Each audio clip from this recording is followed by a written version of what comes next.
Welcome to using design thinking to address escalating commitment risks in decision making, or as Tim would like to say, how I learned to stop worrying and love changing my mind. My name is Joan Dickinson, and I am a professor in the Department of Design at Radford University. I am also the coordinator for the MFA in Design Thinking program at Radford. Today, I am honored to present the work of Tim Cook, and this is his master's thesis project. Tim recently graduated from our MFA in Design Thinking program. Also on this slide, you will see the other individuals who were part of Tim's thesis committee.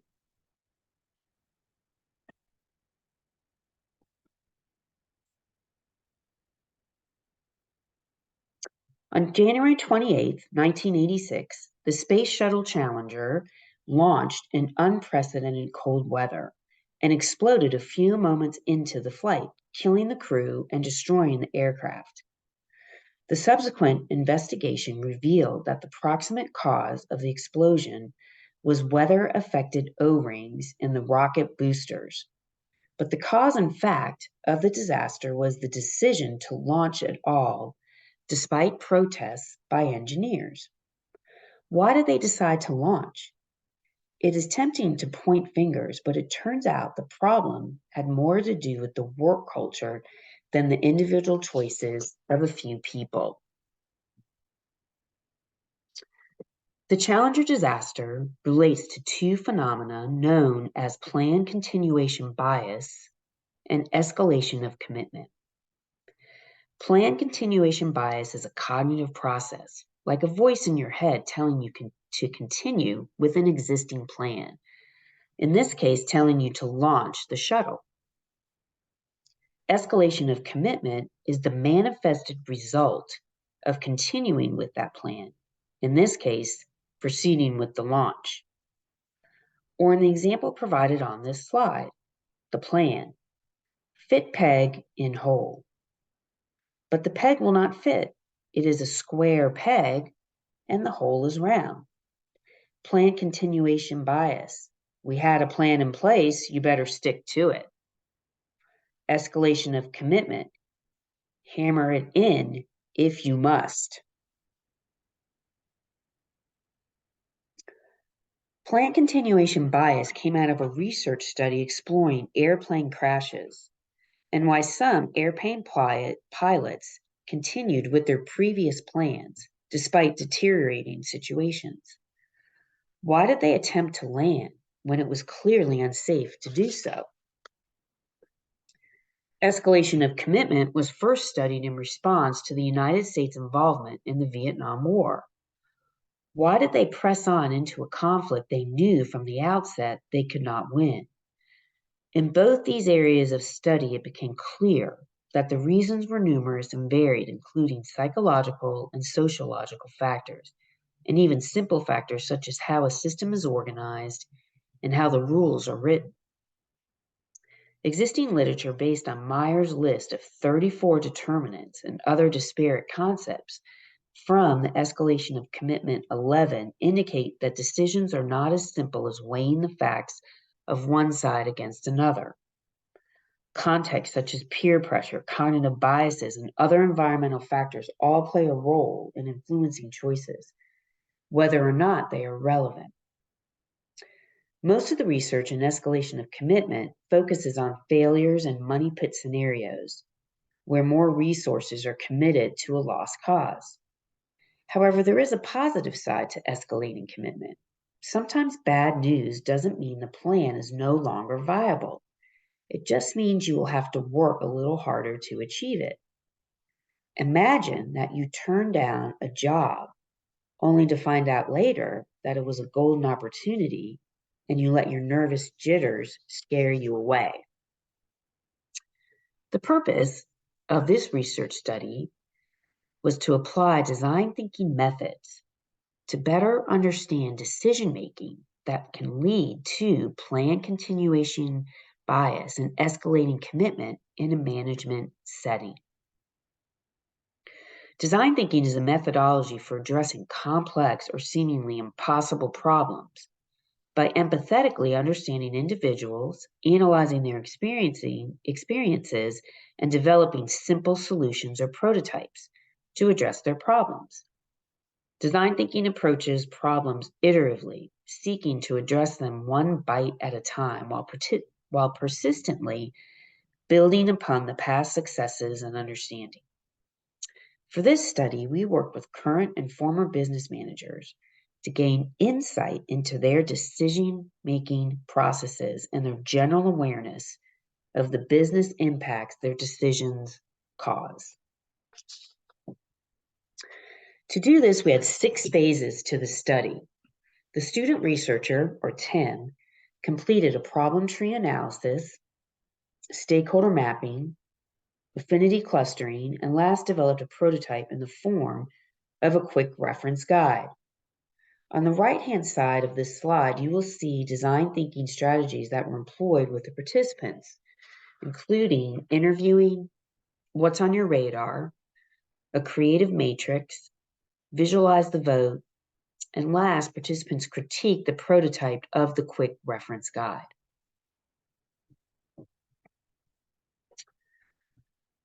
Problem tree analysis is a design thinking activity that is designed to help see patterns in the causes and effects of a problem. Tim, the student researcher, used the problem tree analysis to help him organize the literature review.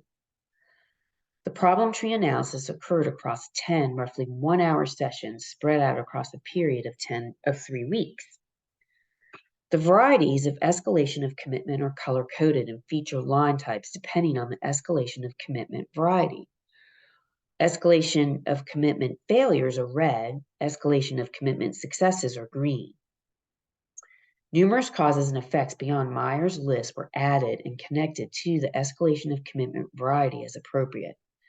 Many of the bubbles were quotes or situations that led to existing relevant research. For example, you can't tell me what to do, and inability to communicate effectively, both escalation of commitment, known to missive failure varieties, connect to reactance and the Abilene paradox, respectively.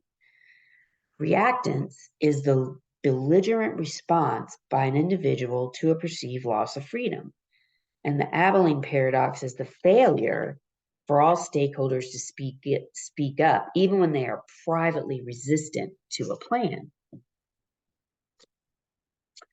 Through the problem tree analysis, Tim was able to categorize escalation of commitment further. First, are you going to continue with the plan or not? Yes equals escalation of commitment. No equals de-escalation of commitment.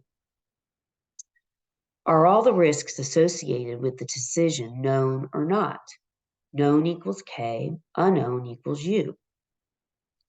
Is commissive action being taken, or are you admitting to act? Commissive equals C, admissive equals O. Is the result a success or failure? Success equals S, failure equals F. Next, Tim did stakeholder mapping. The map provided a clearer view of the kinds of relationships and communication models that can exist within a system. Communication was a common theme as well as the relationship structure between stakeholders. The map also demonstrates that communication is a function of the relationship between stakeholders. Stakeholders on good terms will converse effectively and are more likely to catch growing issues, while dysfunctional stakeholder relationships are unlikely to connect effectively and therefore allow issues to grow unchecked.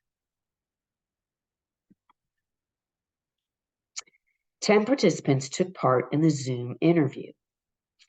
Each participant had extensive experience in project management. The interviews took about 45 minutes for participants, and questions included simple demographics, their current roles as decision makers, managers, and what kinds of stakeholders are affected by those decisions. The last set of questions focused on different scenarios involved in changing their own minds and changing the minds of others.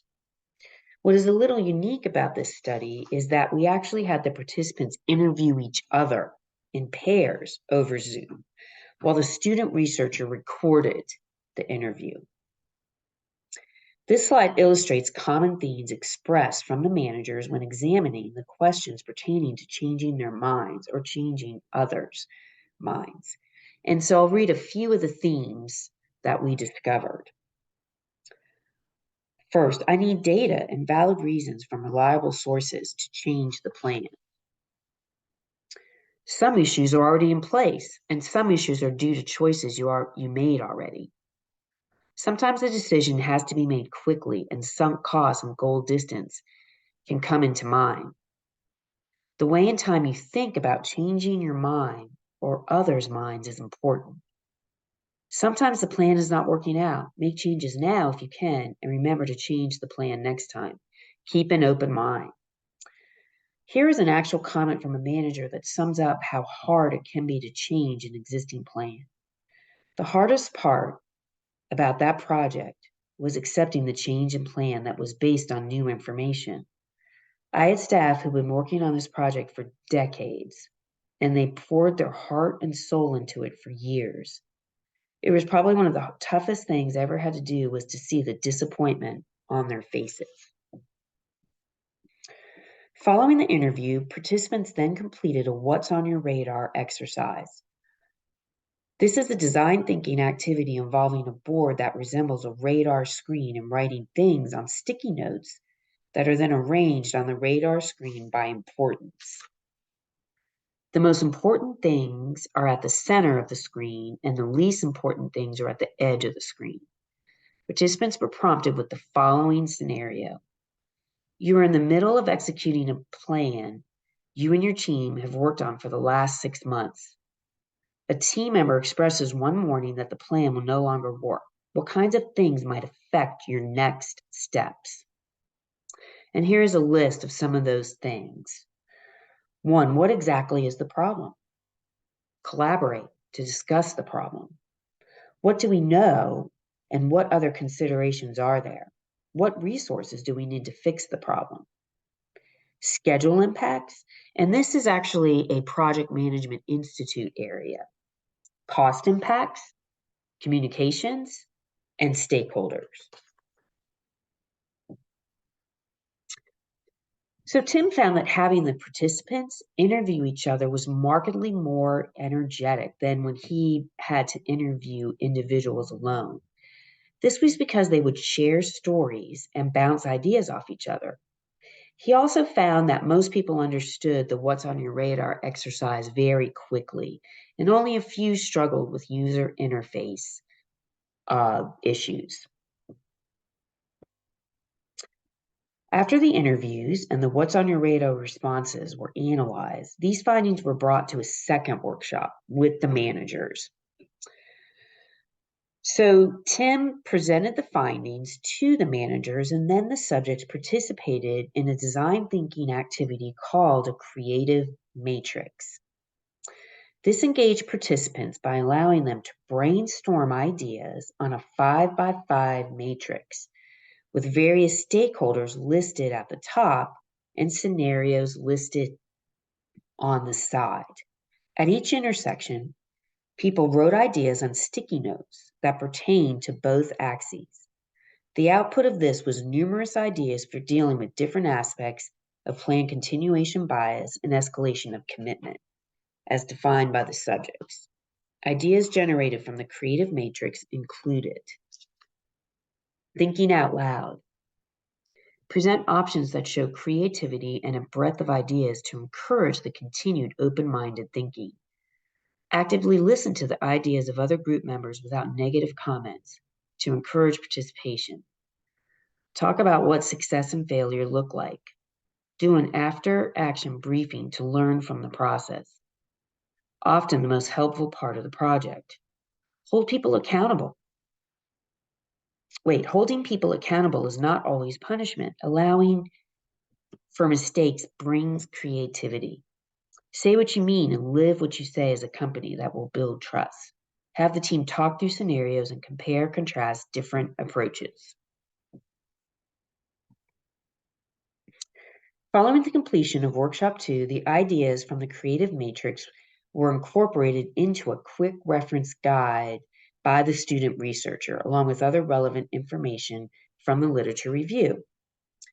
The quick reference guide is a design thinking technique that involves creating a short document and including key steps and concepts to cover a complex topic. This took Tim about 2 weeks to develop. The quick reference prototype resulted in a graphically presentable quick reference guide to address plan continuation bias and escalation of commitment. The prototype guide was about 20 pages and it was divided into 5 sections.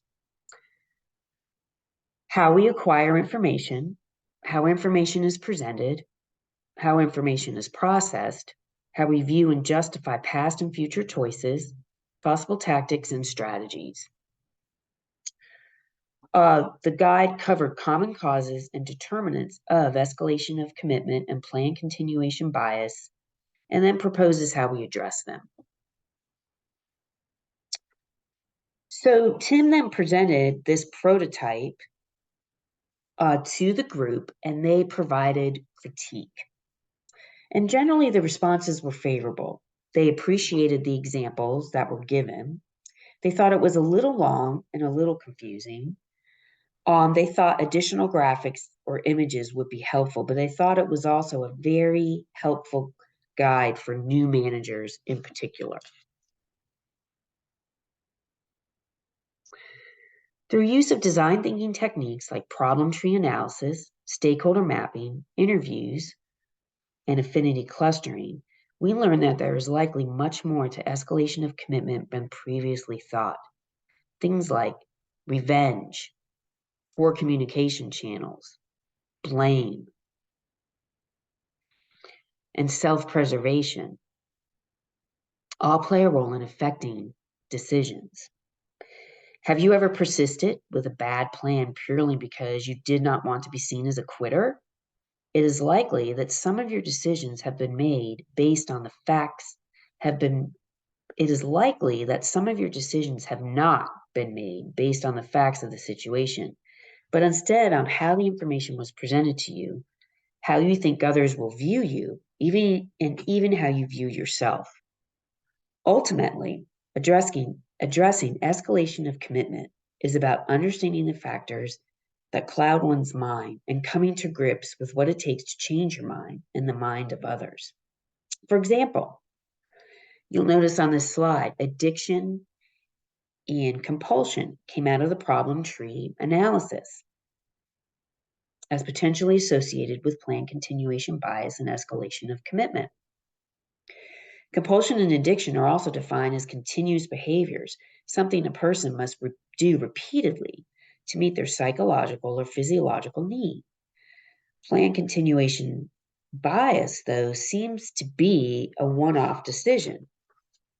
Although a pilot who becomes increasingly comfortable making risky landings could be viewed as addicted. Perhaps plan continuation bias could be studied through a lens of comparing or contrasting it to compulsion or addiction. Ultimately, plan continuation bias is only understood at a surface level due to limited research. Understanding its differences and similarities to compulsion and addiction could be valuable to decision makers and managers in general. At minimum, being aware of this could get thinkers to pay a little more attention. A dysfunctional group might be at risk of groupthink, everyone following the majority and suppressing dissenters, or the Abilene paradox, everyone failing to speak up and voice concerns, or sycophancy, appeasing the ego of one stakeholder. This may create the illusion of harmony, but in reality, problems will likely go unnoticed and unchecked as they grow in the background. Be aware of known omissive failures. Understanding plan continuation bias and escalation and de-escalation of commitment means understanding why we stick with bad plans and why we give up good ones. Often, the same processes are involved in both. The key seems to be open-mindedness to new information and understanding the various cognitive, sociological, and environmental biases that can affect how that information is processed. Procrastination is easy. but the problem always looms on the horizon. It is easy to blame emotions or opinions for poor choices, but research shows that these are essential to decision making. Instead, they should be understood better rather than admitted entirely. People do not respond to facts, they respond to the story pieced together by those facts. Escalation of commitment is an esoteric term. Many of the concepts that Tim connected with escalation of commitment were also disparate and esoteric. How many other concepts have already been studied and relate to escalation of commitment or planned continuation bias are still out there awaiting discovery?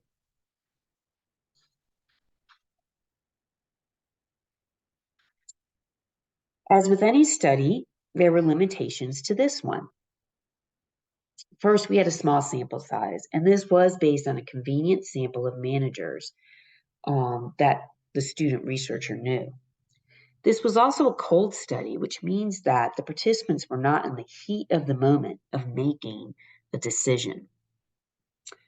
Participants could drop out or decline at any point, but ultimately 10 managers did participate.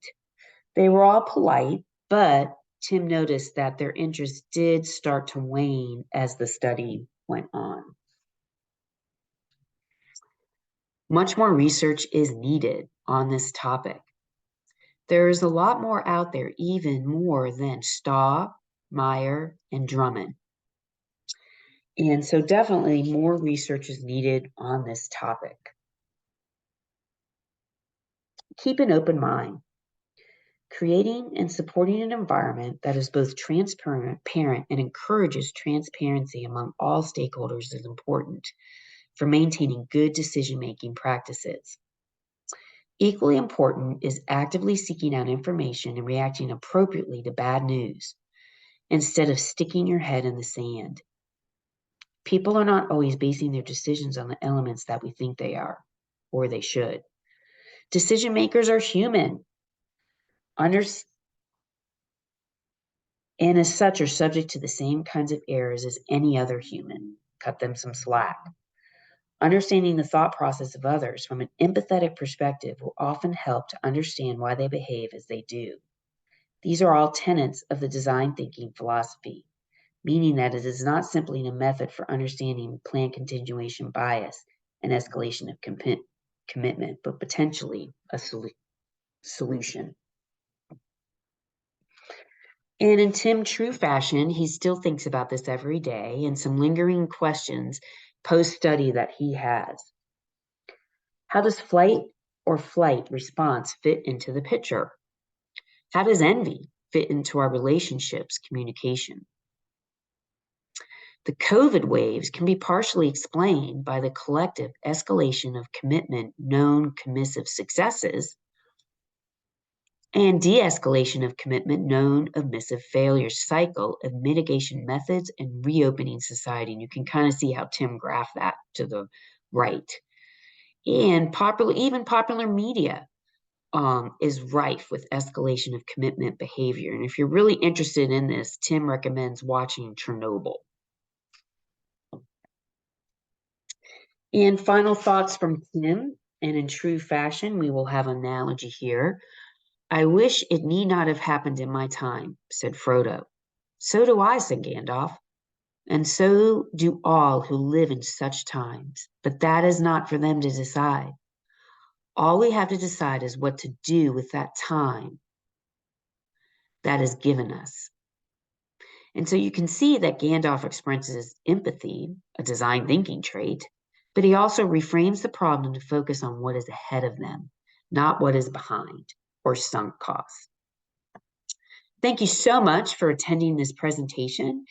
And if you have any further questions, please feel free to reach out either to myself or to Tim Cook. We would love to hear any feedback that you have. And again, of course, are more than open to taking any questions that you might have.